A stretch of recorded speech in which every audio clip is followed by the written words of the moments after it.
여러분, 방금 인사했던 말씀이 여러분 믿어지십니까? 정말 나를 위해서 오셨습니까? 아멘. 즐거운 성탄을 맞아서 주님의 임재가 우리 모두 가운데 있기를 축복합니다.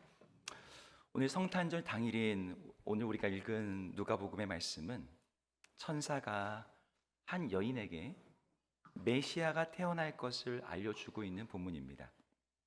보통 이 본문을 부르는 이름이 따로 있어요. 메시아의 잉태를 알려준다, 고지한다고 해서 보통 수태고지라고 불리는 그런 본문이에요. 메시아가 세상에 오신다는 것을 천사를 통해서 현장에서 자기 몸으로 깨닫게 된 이 마리아의 이야기는 한 여자만의 이야기가 아니라 사실 모든 그리스도인들이 나의 이야기로 받아들이고 있는 말씀입니다. 왜냐하면 이 여인을 통해서 오신 예수 그리스도가 이 여인을 위해서가 아니라 바로 우리들을 위해서 이 땅에 오시다는 것을 우리는 알고 있고 믿고 있기 때문이에요. 하지만 세상은 예수님의 나심을 기준으로 하는 시간대를 살고 있으면서, 그래서 AD 2025년이라고 하는 이 시간을 살고 있지만, 그분이 오신 것이 이 어둠과 죽음의 세상에 빛과 생명으로 임하신 역사의 기점을 가르는 사건이라는 것을 알지 못하고 있습니다. 성탄절이 되면 왠지 모르게 마음이 즐겁고 캐롤도 부르고 여러 가지 장식을 하지만 이것이 왜 기쁜지 근본적인 이유를 알지 못하는 거죠.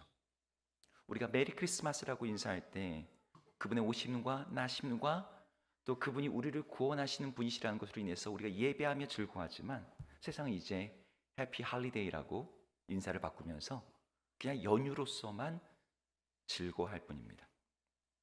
저는 세상 사람들이 이 성탄절의 기쁨을 누리지 못하는 여러 가지 이유 중에 하나가 우리 하나님이 일하는 방식을 이해하지 못하기 때문이라고 하는 생각을 하게 되었습니다. 성탄절은 기본적으로 하나님의 은혜에 대한 이야기예요. 그런데 세상은 이 은혜라고 하는 이 이야기를 잘 받아들이기가 어렵습니다. 세상에 유명한 격언이 하나 있죠. 세상에 뭐는 없다. 뭐가 없죠? 세상에 뭐는 없다. 공짜는 없다.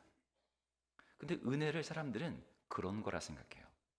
세상은 기본적으로 조건을 갖추고 자격을 증명한 사람들에게 그게 영광이든 부든 명예든 아니면 삶의 의미든 가치든 그런 것들이 주어진다라고 생각을 해요. 그래서 세상에서는 끊임없이 그 조건을 맞추고 증명을 하는 것을 요구하고 있어요. 세상은 우리들에게도 그렇죠. 세상의 어떤 기준에 맞춰서 우리 있는 그대로가 아니라 어떤 스펙이나 조건이나 이력을 가져서 너의 자격, 너의 존재에 대해서 네가 우리와 어울릴 만한 사람인지, 나 함께 할 수 있는 사람인지 그걸 증명해내 라고 계속해서 모든 인간관계 속에서, 직장에서, 이 사회에서 그걸 요구하고 있는 거죠. 하지만 성탄의 사건은 그 반대 이야기를 해요. 자격이 없는 사람들에게, 어떤 것도 증명되지 않는 이들에게 그저 은혜로 그들에게 구원이 임했음을, 그리고 메시아가 그들을 위해서 오셨음을 보여주는 이야기입니다. 오늘 이 성탄절을 맞아서 우리 하나님의 이 일하심, 그분의 은혜가 작동되는 이야기를 우리가 함께 이해하며 우리 주님의 오심을 기뻐할 수 있는 우리 모두가 되기를 주의 이름으로 축복합니다. 자, 오늘 본문 속에 들어가 볼까요? 오늘 하나님께서 메시아가 세상에 오신다라고 하는 이 소식을 알리기 위해서 천사 가브리엘을 한 곳에 보내셨어요. 여러분, 그곳이 어디였을까요? 우리는 익숙하게 아는 장소죠. 사람들이 생각할 때 어떤 천사가 와서 메시아의 오심을 알려준다라고 하면 어떤 특별한 장소일 거라는 기대가 있어요. 만약 그 시대라면 이 세상에서 유일하게 하나님을 예배할 수 있는 공식적인 장소, 성전에 천사가 온다든지, 아니면 다윗과 솔로몬의 영광이 있던 예루살렘에 오신다든지, 말씀과 율법을 공부하고 암송하고 있는 회당에 오셔서 이런 소식을 알려주면 좋을 것 같은데, 오늘 이 이야기, 이 소식이 어디에 전해지냐면 나사렛이라고 하는 변방의 갈릴리 촌동네에 전파됩니다. 여러분, 갈릴리의 나사렛 하면 이것은 종교 중심지도 아니고 정치적 영향력도 전혀 없는 곳이에요. 성경에는 어떤 사람이 이렇게 말을 합니다. 나사렛에서 무슨 선한 것이 날 수 있느냐. 비웃음이 대상이 되는 그런 시골 마을이 이 나사렛인 것이죠. 그런데 이 천사가 이 동네에 간 이유가 있었어요. 26절과 27절의 말씀을 함께 같이 읽어볼까요? 읽겠습니다. 시작. 여섯째 달에 천사 가브리엘이 하나님의 보내심을 받아 갈릴리 나사렛이라는 동네에 가서 다윗의 자손 요셉이라 하는 사람과 약혼한 처녀에게 이르니 그 처녀의 이름은 마리아라. 네, 가브리엘 천사가 나사렛 동네에 갔던 것은 그 동네가 특별해서가 아니라 한 여인 때문이었죠. 마리아. 그리고 그 마리아에게 이 소식을 알려줍니다. 사람들은 이 장면을 보면서 이 마리아에게 주목을 해요. 이 사람에게 이런 소식을 전하고 이 사람이 메시아의 어머니인 데는 남다른 이유가 있을 거라고 생각하는 거죠. 저 여인은 뭔가 특별할 거야. 남다를 거야. 그게 신앙이든 순결함이든 마음의 착함이든 간에 뭔가 다른 점이 있을 거야. 그러니까 천사가 이 여인을 찾아왔겠지. 이게 많은 사람들의 생각입니다. 실제로 같은 성탄절을 기뻐하는 로마 가톨릭 교회에서는 이 동정녀 잉태 이야기의 핵심에 마리아를 두고 있어요. 마리아는 순결했고 마리아의 성품은 온전했고 심지어 마리아는 무죄했다. 왜? 죄인에게서 하나님이 나실 수가 없기 때문이다. 그래서 마리아를 놓고 기도하고 마리아의 성상을 그들이 붙드는 거죠. 하지만 오늘 본문에는 저런 그런 내용이 없어요. 어디에도 마리아의 특별함에 대한 언급이 나오지 않습니다. 오히려 오늘 천사가 본문에서 마리아에게 끊임없이 반복하고 있는 말이 있습니다. 오늘 우리가 읽은 본문에서만 해도 2번 나오는데요. 이 이야기 뒤에까지 하면 여러 번이 반복돼요. 오늘 30절의 말씀을 함께 같이 읽어볼까요? 읽겠습니다. 시작. 천사가 이르되 마리아여 무서워하지 말라. 내가 하나님께 은혜를 입었느니라. 네, 마리아에게 특별함이 없습니다. 마리아가 오늘 이 소식을 듣고 메시아의 어머니가 된 것은 단 하나예요. 하나님께 은혜를 입었기 때문이라는 거예요. 어떤 자격 조건이 없다는 거죠. 여러분, 우리가 굉장히 익숙한 단어죠. 은혜라는 말이. 여러분, 은혜라는 말이 어떤 뜻이죠? 은혜 받았습니다. 은혜롭습니다. 우리가 이런 말을 많이 쓰는데 여러분, 성경에서 은혜란 말은 자격이 없고 공로가 없는 어떤 죄인에게 하나님이 일방적으로 베푸시는 호의, 선물을 가리킨 단어가 은혜예요. 따라서 누군가가 하나님의 은혜를 입었다라고 말을 하게 되면 그 사람에게 뭐가 있어서가 아닌 거예요. 그냥 일방적으로 하나님이 그 사람에게 선물처럼 주시는 호의를 은혜라고 말합니다. 따라서 우리는 이 본문을 읽을 때 마리아에게 특별한 어떤 조건이 있었을 것이다 라는 관점으로 본문을 봐서는 안 돼요. 왜 굳이 마리아를 찾아갔지? 보다 훨씬 더 중요한 질문이 있거든요. 그건 왜 하나님이 이렇게 일하시는가요? 왜 하나님이 이들에게 은혜를 주시나 이겁니다. 로마의 식민 지배를 받던 유대인 중에 나사렛이라는 시골에 살고 있는 한 소녀에게 하나님의 특별한 계획이 임한 것. 왜 하나님은 이런 식으로 자신의 은혜를 베푸시고 역사하시는 것이지? 우리는 이 질문을 가지고 오늘 이 본문을 봐야 되는 거죠. 사실 이 이야기는 성경에서 반복되고 있는 패턴입니다. 하나님은 어떤 자격이 있는 사람, 검증되고 입증된 사람을 찾으시는 것이 아니라 누가 봐도 미흡한데, 아닌데, 모자란데 자격이 증명되지 않고 검증되지 어떤 한 사람에게 은혜로 그들을 부르시고 찾으셔서 그들로 하여금 그 하나님의 은혜에 응답함으로 말미암아 하나님의 놀라운 일들을 이뤄가는 이야기로 가득 채워져 있어요. 여러분, 이곳에 모이는 우리 모두가 사실은 이 은혜를 받은 사람인 줄로 믿습니다. 마리아만 은혜를 받은 게 아니라 우리도 하나님의 은혜로 이 자리에 있어요. 물론 예수님을 육체로 낳아서 예수님의 어머니가 되었다. 아주 특별한 전 인류 가운데 단 한 명에게만 주어진 아주 특이한 케이스죠. 하지만 우리들이 입은 은혜도 그것과 비교해서 결코 작은 게 아니에요. 예수님이 사역을 하실 때 자기를 찾아온 가족들에게 하신 말씀이 있습니다. 우리 마가복음 3장의 말씀을 함께 같이 읽어볼게요. 같이 읽겠습니다. 시작. 대답하시되 누가 내 어머니이며 동생들이냐 하시고 누구든지 하나님의 뜻대로 행하는 자가 내 형제요 자매요 어머니이니라. 여기 보니까 하나님의 뜻대로 행하는 자가 내 형제, 나의 자매, 나의 어머니라고 말하고 있어요. 그러니까 지금 하나님의 뜻대로 예수 그리스도를 믿어서 주님의 뜻대로 살고자 하는 우리들이 예수님의 형제이자 가족이로 정말 하나님을 아버지라고 부르는 그 하나님의 가족의 놀라운 그 은혜의 입양이 되었다는 거죠. 여러분, 하나님의 자녀라고 하는 호칭은요, 예수님의 어머니라는 호칭에 결코 뒤처지지 않는 호칭이에요. 근데 바로 이 지점에 문제가 있어요.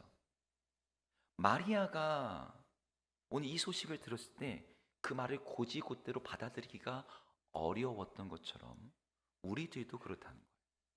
오늘 마리아가 어떻게 반응하고 있는지를 한번 처음 읽어볼까요? 29절의 말씀인데요. 읽겠습니다. 29절 준비가 안 됐을까요? 제가 읽겠습니다. 처녀가 그 말을 듣고 놀라 이런 인사가 어찌함인가 생각하며. 이런 인사가 어찌함인가. 천사가 마리아에게 말을 할 때 마리아가 놀랐다고 되어 있습니다. 근데 그건 천사가 낯선 존재가 자기에게 나타났기 때문에 놀란 게 아니었어요. 그가 자기에게 했던 인사말 때문이었습니다. 그 인사말이 뭐였어요? 인사말이 뭐였습니까? 은혜를 받은 자여 하나님이 너와 함께 하시도다. 여러분, 이 표현은 그냥 성경에 나와 있는 말이니까 그냥 그런 말이겠지 우리가 생각해서는 안 됩니다. 왜냐하면 당시 유대인들은 이런 식으로 인사를 하지 않았기 때문이에요. 은혜를 받은 자요.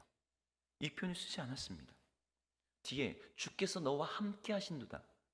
여러분, 이 표현도 우리가 많이 쓰고 있지만 성경에 이 표현으로 인사를 받는 사람은 10손가락 안에 듭니다. 대단한 사람들, 모세, 기드온, 다윗, 예레미야, 몇몇 사람들만 하나님이 너와 함께 하신도다. 근데 이 두 가지 말이 같이 덧붙여지면 이게 어떤 뉘앙스냐면요, 당신은 하나님의 위대한 이야기에 소환되었습니다. 하나님이 이제 당신을 통해 무언가를 하실 것입니다. 라는 그러한 메시지를 갖고 있는 인사말이에요. 여러분, 마리아가 이 인사를 들었을 때 마음이 어땠을까요? 너무나 낯설고 어색했겠죠. 아니, 저런 인사말은 어떤 왕이나 대단한 선지자나 뭔가 특별한 랍비 같은 사람들에게는 뭔가 해도 괜찮을지 모르겠는데 나사렛 촌땡내 있는 결혼도 안 한 이 젊은 여자인 자기에게 너무나 격이 안 맞는 그런 인사말을 하고 있으니까요. 천사가 나에게 은혜를 받은 자라고 말하는데 마리아는 알고 있어요. 나는 아무것도 아닌 사람인데, 난 저런 인사를 받을 사람이 아닌데, 나는 연약하고 평범한 시골 소녀에 불과한데, 그런 자기가 메시아의 어머니가 될 것이라는 것을 한 번이라도 상상이나 했었겠습니까? 아니었겠죠. 그런데 이런 마리아의 당황스러움과 어색함이 사실을 예수를 처음 믿게 되는 사람들에게도 있어요. 마리아 정도의 충격은 아닐지라도 그런 비슷한 어색함과 당황스러움, 불편함이 있는 거죠. 여러분, 성경 속에 있는 말씀 여러분 아실 겁니다. 당신은 하나님의 자녀가 되었습니다. 그 나라의 상속자가 되었습니다. 당신은 하나님의 특별한 사랑을 받는 사람입니다. 당신을 통해서 하나님께서 이 땅 가운데 생명의 구원의 역사를 이루어 가십니다.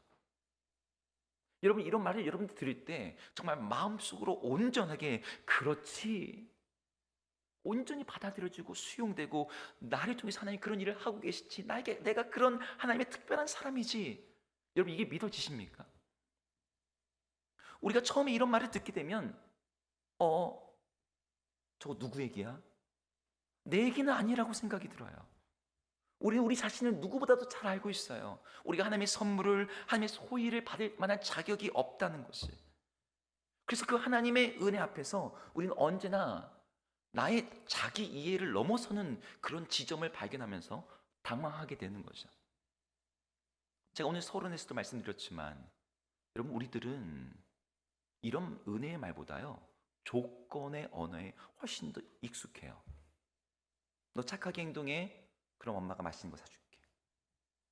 잘하면 인정해주고, 노력하면 보상받고, 자격을 증명하면 받아들여지는 그런 세상에서 살아왔어요. 근데 내가 하지 않은 것에 대해서 주어지는 이 호의의 선물을 받으면 이걸 왜 나에게? 은혜가 주어지고 호의가 주어져도 우리는 그 앞에서 이걸 주는 이유와 타당성을 생각하게 되는 거죠. 그래, 내가 최근에 좀 착하게 살았지. 그걸 자기 의라고 변질시켜버려요.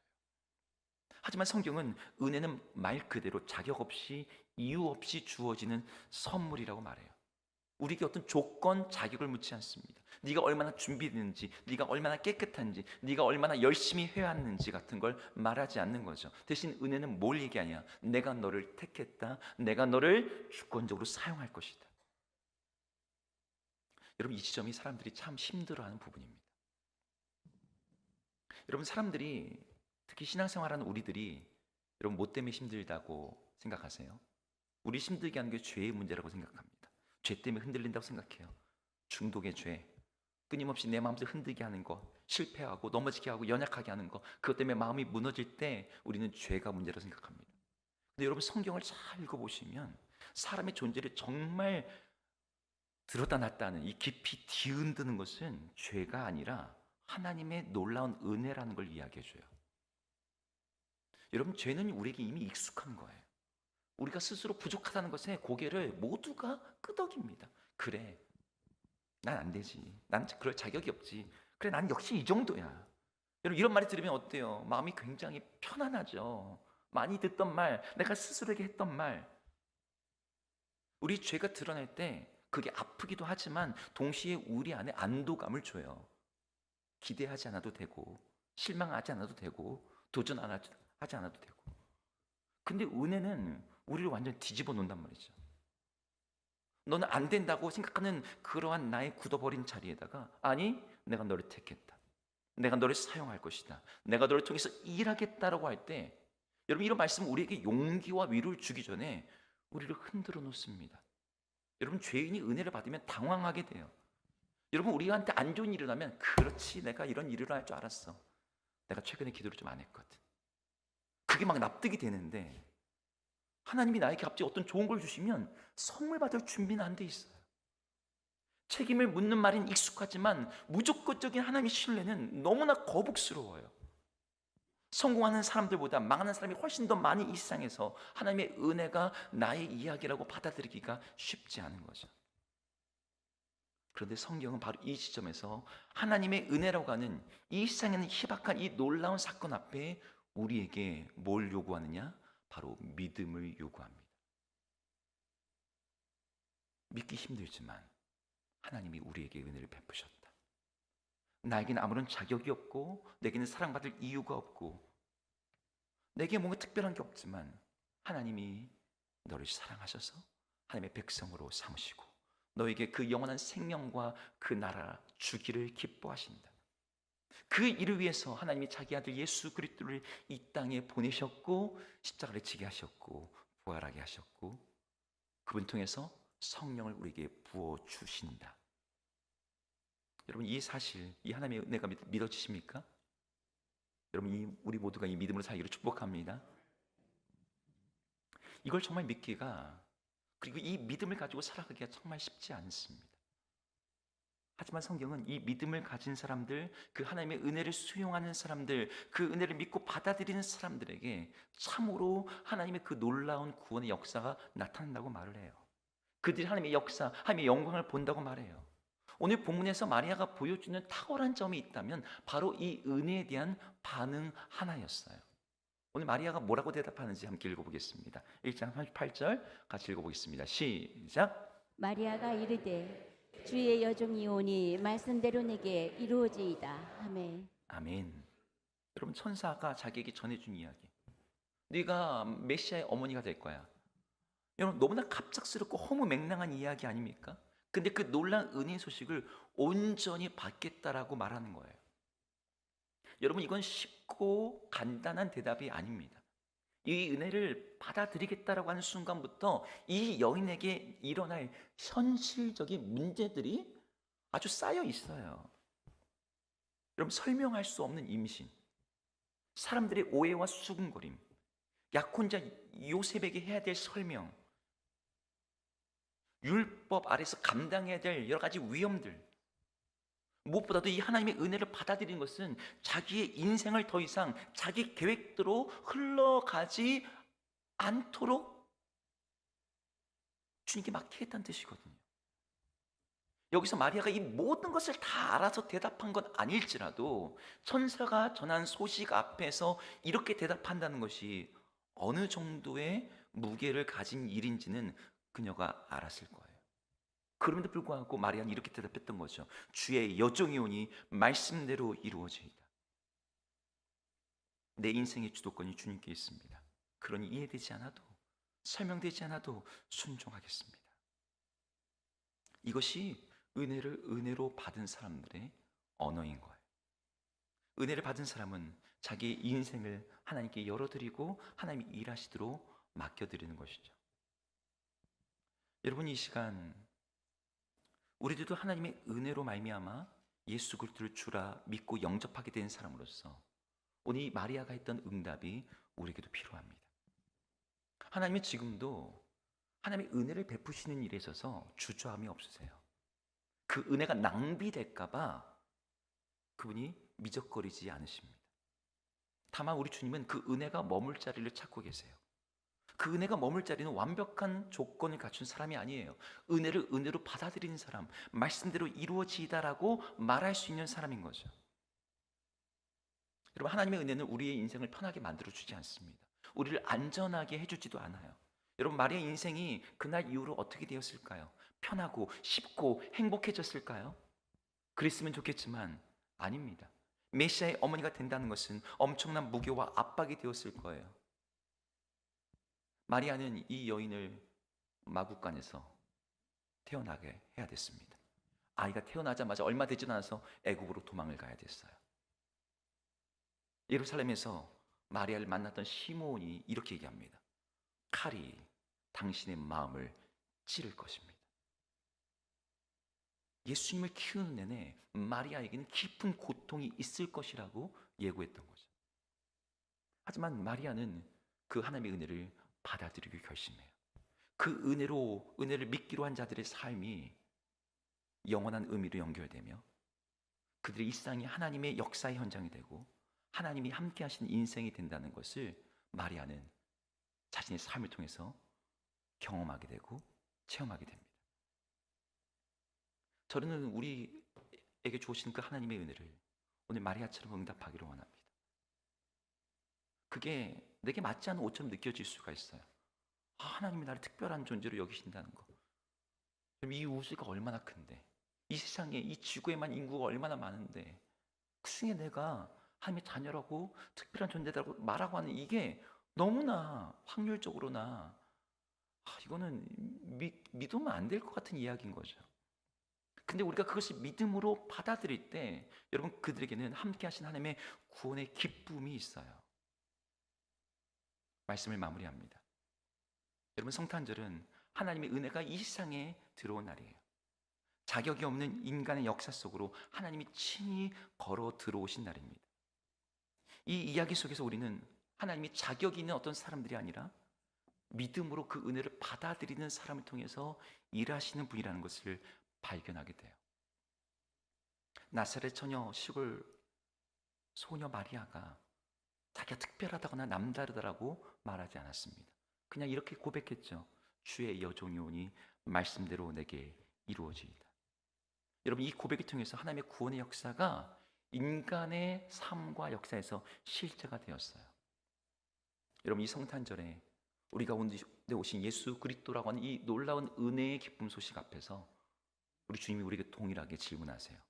내가 너와 함께 하는데 너는 나를 믿고 너의 삶을 맡기겠느냐? 여러분, 은혜는 우리를 편안하게 안아주는 것에 그치지 않습니다. 그 은혜는 우리의 삶을 하나님과 함께 결속시켜서 하나님과 함께하는 삶으로 바꿔놓습니다. 오늘 이 성탄절 아침에 우리 인생을 다시 한번 하나님께 드리기를 축복합니다. 내 인생 충분하지 않지만 주님 말씀대로 이루어지기를 원합니다. 이렇게 함께 고백함으로 말미암아 지금도 놀라운 구원의 이야기를 펼쳐가시는 그 하나님의 일하심 앞에 우리 모두가 함께하기를 주의 이름으로 축복합니다.